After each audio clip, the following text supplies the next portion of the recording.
salaamaaleykum maa ngi leen di nuyu di leen ziar di leen dalal si groupe scolaire Bilingue Al Mahdi Via Via pour ñëw si sa question bi madame Seck benn éducatrice la buy enseigner depuis 2004 am amour des métiers nekkoon ci yeneen structures yi di jàngale ci école yooyu noonu yor fa ay postes de responsabilité en 2013 la yàlla dogal ñu tijji li nga xam ne mooy groupe scolaire Bilingue Al Mahdi. En même temps, Madame Seck, c'est une mère de famille bu nga xamante ne pas seulement sama njaboot bi ma jur mais élèves yi nga xamante ne ñoom ñoo fiy jàng aussi ak personnel bi yëpp ñoo leen bokk njabootee. Al Mahdi bi nga xamante ne moo nekk près du lycée moom lañ tijji en 2013 juste mu amoon préscolaire crèche ak 3 classes de l'élémentaire. C'est au fil des années yàlla dogal ñu tijji en 2018 Al Mahdi 2. Al Mahdi 2 moom ngeen ma fekk nii bi nekk côté Via Via année bi nga xamante ne ñuy continuer si lancé boobu tijjiwaat groupe scolaire Bilingue Al Mahdi 3 bi nekk côté terrain basket bi à Nord Foire. Groupe scolaire Bilingue Al Mahdi ñu ngi ko créé 2013 nga xamante ne mooy suñu première école mu ngi nekk Apixi côté lycée Yoff année boobu ñu ngi am la crèche le préscolaire et juste 3 classes de l'élémentaire. Au fil des années. En 2016 si lañ am suñu première promotion CM2 macha allah moment boobu amoon nañ ci résultat yu baax a baax macha allah par la suite la demande bi di gën a yokku parents yi ñëw di ñu solliciter donc si lañ obligé créer le groupe scolaire Bilingue Al Mahdi 2 Via Via mooy fi ngeen ma fekk di ba léegi gis demande bi di gën di yokku à tout moment si lañ obligé aussi ñu créer groupe scolaire Bilingue Al Mahdi 3 bi nekk Nord Foire.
Al Mahdi li ko tax a jóg mooy participer pleinement ci éducation jeunes yi permettre leen aussi ñu am benn cadre bu baax bu nga xam ne dinañ si mën a évoluer jàng si mën a am résultat yu baax a baax.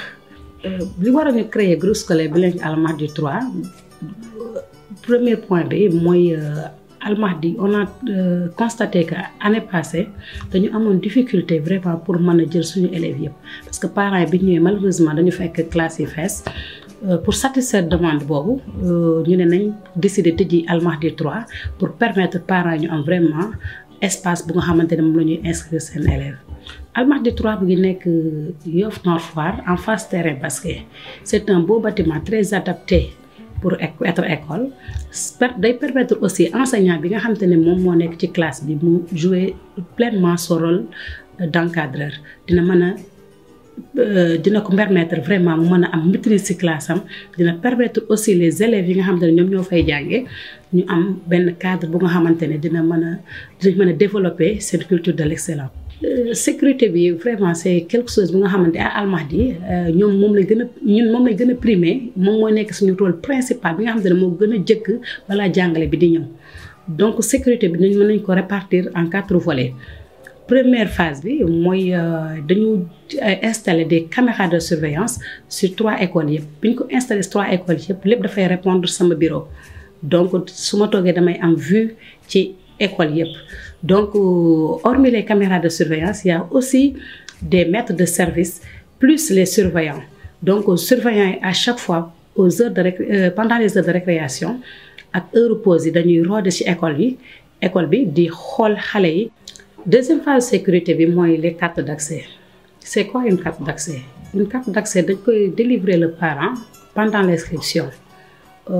Celle-ci permet aux parents bu xale bi jàngee ba wàcc daf koy ñëw présenter ko au niveau du gardien mu mën ko jox li nga xamante ne mooy doomam.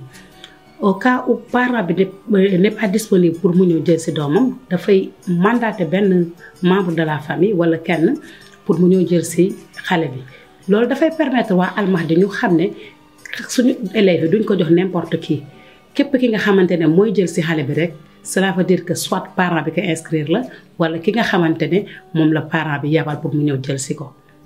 Troisième phase de sécurité bi Al Mahdi dafa recruter un nombre assez important pour les surveillants yi nga xamante ne ñoom ñooy roode ci biir école bi. Donc pendant les heures de pause pendant les heures de récréation ñu mën di intervenir tout le temps sur les jeux yi nga xamante ne xale bi bu dañuy def jeu dangereux ñoom dañuy intervenir. Aussi ñu mën di respecter le règlement intérieur de l'école. Donc à tout moment Al Mahdi élèves yi duñu tegg seen bët ci ñoom surveillants yaa ngi fii les maîtres de service sont toujours à tour de rôle pour mën a surveiller xale yi. Quatrième phase de sécurité mooy les gardiens. Gardiens yi ñoom duñu jóg mukk seen poste tout le temps dañuy bu xale bi xasee ba dugg rek amatul benn droit génn ci biti lépp lu ñuy soxla ci seen wàllu lekk wala lépp lu ñu solo seen besoin ñu ngi ci biir école bi. Donc xale bi bu xasee ba dugg Al Mahdi wàcc moo ko fay jëlee te bu fiy jógee aussi parent bi moom moo koy jël ci ak carte d'accès. Alhamdulilah li ma jàpp ni Al Mahdi ñu ko considéré parmi les écoles de référence dans le domaine du préscolaire et l'élémentaire. C'est juste que Al Mahdi dañu def benn cadre bu nga xamante ne c'est approprié pour élèves yi mën fi jàng mucc ayib.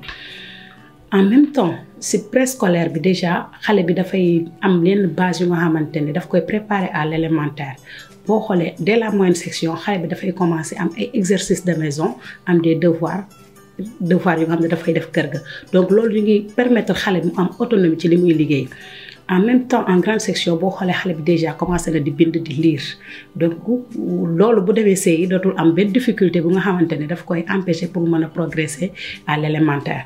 Donc si noonu la ñuy continuer en même temps en classe de CICP Al Mahdi dafa primer lecture bi du si caaxaan. À chaque fois ñun ñooy dugg ci classe yi di xool xale bi nga xamante ne dafa am difficulté en lecture dañ ko jël en aparté. Enseignant bi di ko encadrer pendant les heures de pause pour mën ko boole ci groupe bi loolu mooy waral bu ñu demee ba C1 foofu xam ne leçon yi dañ koy commencer di jàng dootuñu am benn difficulté. En même temps bu ñu continuer ci lancé boobu en classe de CM2 xale bi dañ koy permettre muy def ay essais yu nga xamante ne daf koy préparer ci examen.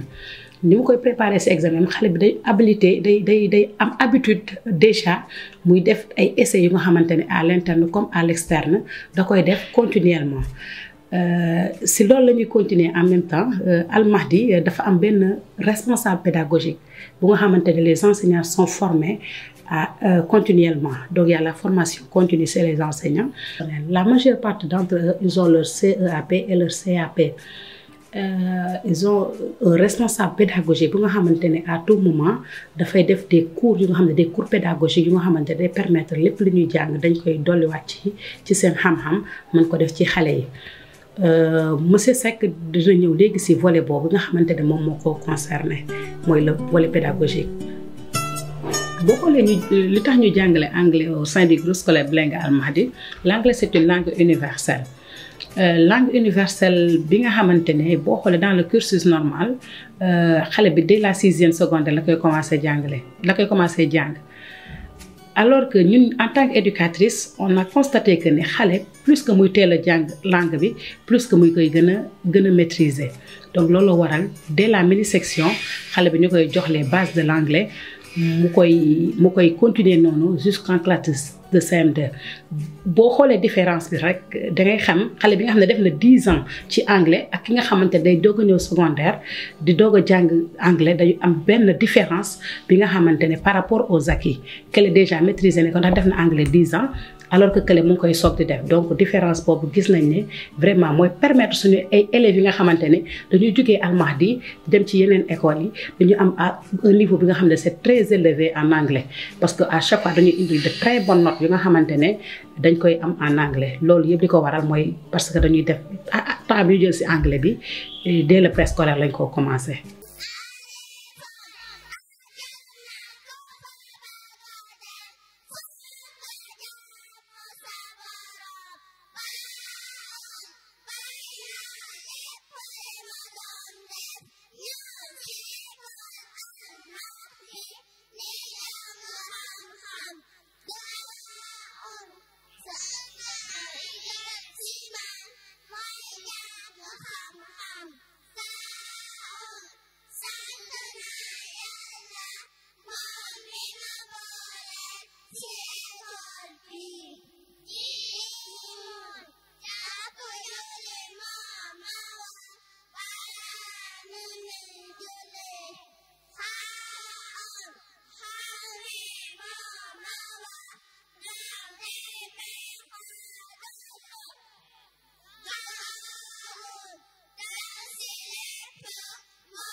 وسع كرسيه السماوات والأرض ولا يؤوده حفظهما وهو العلي العظيم. صدق الله العظيم. تكبير.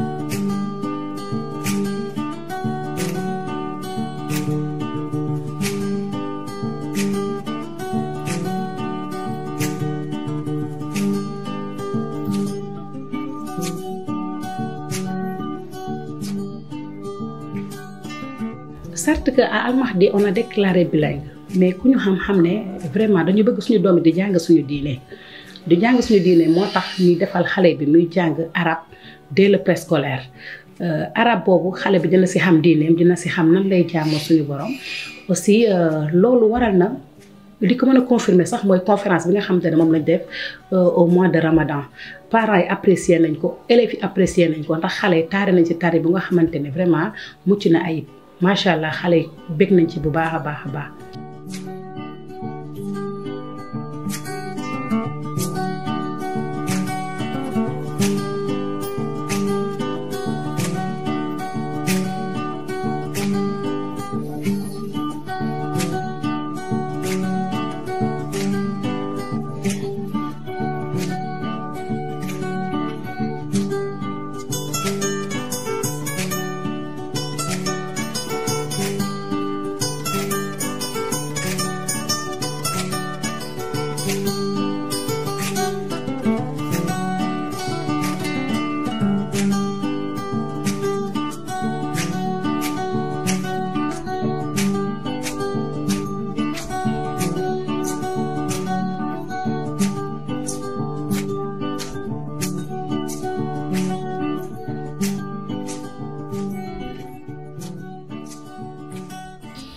ngeen ko xamee rek l'enseignement ne se limite plus entre les quatre murs. Pédagogiquement il est bon que xale bi def des activités extramuros loolu mooy waral à chaque fois Al Mahdi dafay organiser des interclasses yi nga xamante ne day permettre xale bi xam déjà des règles de jeu lui permettant aussi muy impliqué def rapprochement entre moom ak élèves yi entre élève bi ak enseignant bi loolu looy waral aussi. Comme année passée def nañ benn sortie Magic Land joué nañ fa suñu finale interclasse gis nañ ne xale yi apprécié nañ ko bëgg nañ ko te li ma gën a constaté mooy que ni élèves bi ñu jógee sortie bi seen note yi dafa gën a élevé parce que dañu am motivation dañu impliqué bu baax a baax ci jàng bi. Au sein du groupe scolaire bilingue Al Mahdi dañu instauré li plan de collaboration bi nga xam ne dafay lié. Enseignant bi ak parents d'élèves élèves bi nga xam ne inscrit nañ ko au sein du groupe scolaire bilingue Al Mahdi dañu koy suivre de très près lépp li nga xamante ne am na ko comme difficulté wala lenn lu ñu war a régler parent bi day waxtaan ak enseignant bi ñu xool nan lañ koy régler comme li may wax rek enseignement bi école la mais aussi ci kër gi la donc parents yi comprendre nañ loolu bu baax a baax a baax donc à Al Mahdi parents yi dañ fi am kàddu donc ñoom dañuy bokk ci Al Mahdi dañu nekk ci famille Al Mahdi ñoom ñëpp à chaque année dañ leen di envoyer des questionnaires yu nga xamante ne dañ ciy répondre xool li leen neex ci école bi xam ne xool li nga xamante ne dox na wala doxul aussi ñu jox ay suggestions yi nga xamante ne dañ koy tënk ci benn rapport bu ñuy permettre ñuy mën a améliorer suñu qualité de service bi ñu ko defee bi année bi passée gis nañ ni plus de 94% des parents am nañ satisfaction ci école bi di ñaan yàlla dolli ko. ñu ngi leen di remercier bu baax a baax ci attention bi ngeen am ci vidéo bi. di remercier téléspectateurs yi yëpp ku bëgg inscrire sa doom école bilingue Al Mahdi mën nga ñëw Al Mahdi 1 bi nekk côté lycée Yoff wala Al Mahdi 2 bi nekk côté Via Via wala Al Mahdi 3 bi nga xam ne moom lañ tijji année bi en face terrain basket Nord Foire ku si ñëw rek di nga fa fekk ay personnel bu nga xamante ne personnelu Al Mahdi bi nga xam ne dañ la toppatoo baax dañ la teg si yoon wala nga woote si numéro yi le 77 398 75 42 ou bien le 76 019 61 61 wala nga woote si numéro 33 860 86 64. asalaamaaleykum waa Yoff ñu ngi nuyu nos chers parents d'élèves di nuyu téléspectateurs yi nga xamante ne ñoo ñu seetaan bu ma présenté maa ngi tudd Seydina Laye Sylla ñu gën ma xam si monsieur Sylla au niveau de l'école. Donc enseignant la fii si l'école Al Mahdi depuis 2013 donc fii laa amee sama diplôme professionnel. waaw foofu li ma fi mën a wax li ma marqué ci Al Mahdi li ma ci mën a wax bari na lool parce que 2013 ba léegi bon c'est mine de rien 10 ans mais dinaa si jël ñaari points yoo xamante ne ni daf ma marqué en même temps foofu dama fi attirer attention parents d'élèves yi mooy la responsable déclarante madame Seck la directrice donc. nit la ba nga xamante ne nii dafa jege employé jege élève am yi aussi donc elle est sociable moom dafa bëgg nit am humilité parce que elle collabore du def dara sans consensus lépp lu muy def bu ci benn enseignant àndul sax dana ko retardé te pourtant am na prérogative du ñëw jël décision donc kooku c'est important ñu wax leen kan mooy kooku parent bi fas yéene ñëw indi fi doomam pour dalal xelam. laaj nañ ñu xamal ko kii jiite établissement boobu kan la donc fi beneen bi ma gën remarqué là vraiment foofu dama fi taxaw aussi te parents d'élèves bi toujours foofu ñoom lay waxal parce que suñu troisième promotion Al Mahdi muy classe de CM2 daf ma marqué parce que foofu lañ njëkk a formé suñu propre élèves maanaam élèves yi nga xamante ne ni préscolaire ba CM2 fa lañ leen formé. et ñooñu li ma marqué ci ñoom mooy que ni niveau bi dafa élevé tellement ba même avant l'examen sax tu sens que ne ils ont décroché leur diplôme académique sans difficulté parce que loolu lépp li ko indi mooy formation parce que fii lañ leen andi depuis le début depuis presque loolu bëgg mais nag n'empêche du ma laisser en rate ñi ñu fekk si en cours ñooñu aussi buñ fi ñëwee am na personnel bu expérimenté boo xamante ne bu ñëwee nañ leen taxaw ba tegaat leen ci yoon. donc Al Mahdi daal mu ngi noonu c'est une école bu nga xamante ne nii vraiment dañuy jóg pour dimbali ñi nga xamante ne dañu am difficulté mais aussi pour former nos propres élèves. waaw lien entre élèves ak enseignants sax la foofu laa njëkkee donc lien la boo xamante ne nii dama koy résumer si benn mot complicité moo fa am parce que ni ma koy argumenté mooy que ne boo xoolee enseignant bi donc bu école tijjee il passe plus de temps avec les élèves que ak sa famille am vice versa élèves yi il passe plus de temps ak seen enseignant que seen parents d'élèves yi donc foofu beneen foyer la te gis nga proximité boobu day éviter ça évite le blocage parce que loolu dafa am important bari na xale bu ñuy jàngal di jàngal fekk am na blocage mooy que ni dafa sori lool enseignant te loolu amul Almadies parce que kii ñu jiite moom daf ñu jaboote moom loolu lay wax sax la directrice. waaw su di jeexale rek di wax parents yi ñuy déglu que ne Almadies ñu ngi nii ubbi nañ seen bunt yi donc nous avons 3 établissements au niveau de Yoff la nekk donc Almadies 1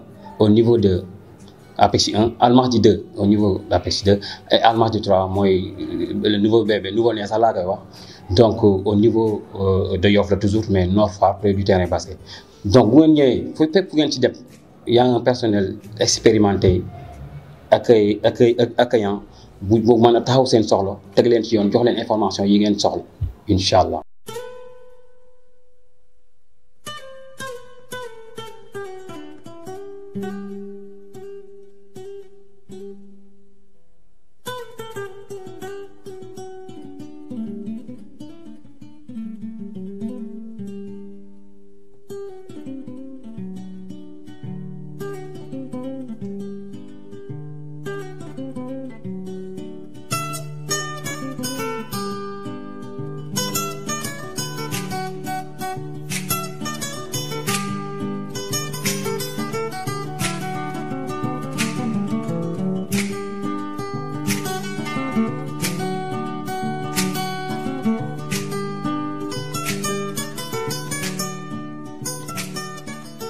Des régions, très bien. Ce sont des régions administratives du Sénégal. Très bien. Et maintenant, dans la colonne à droite. Magaïda. Très bien. Le tourisme, l'élevage, l'agriculture, l'industrie. Donc, ce sont des activités. Très bien, des activités économiques pratiquées au Sénégal.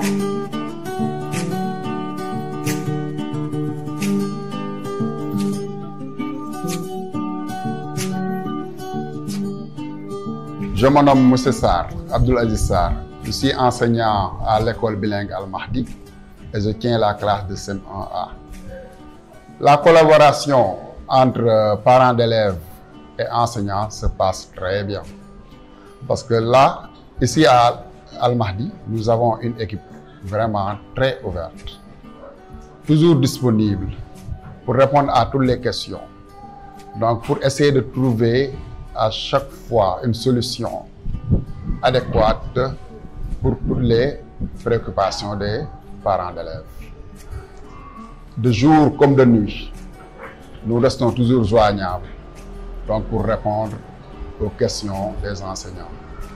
Parce qu'en réalité, nous nous considérons d'abord comme parents d'élèves, et ceci pour tous les élèves de Almadies, parce que nous sommes en famille. Les élèves sont comme nos enfants, et vraiment, nous serons toujours prêts à répondre aux questions des parents. Et je rappelle que nous sommes une école inclusive. Nos portes sont ouvertes à tous les élèves du monde. Donc, quelle que soit leur situation physique ou bien mentale, donc ils trouveront toujours à Almadies vraiment un accueil et un soutien. Amenez vos enfants à Almadies. Vous ne le regretterez pas. Salam alaikum, chers parents, chers téléspectateurs. Je me présente, je m'appelle Monsieur Paye. Je suis enseignant à l'école Almadies depuis 2019. Je suis titulaire du CAP depuis 2013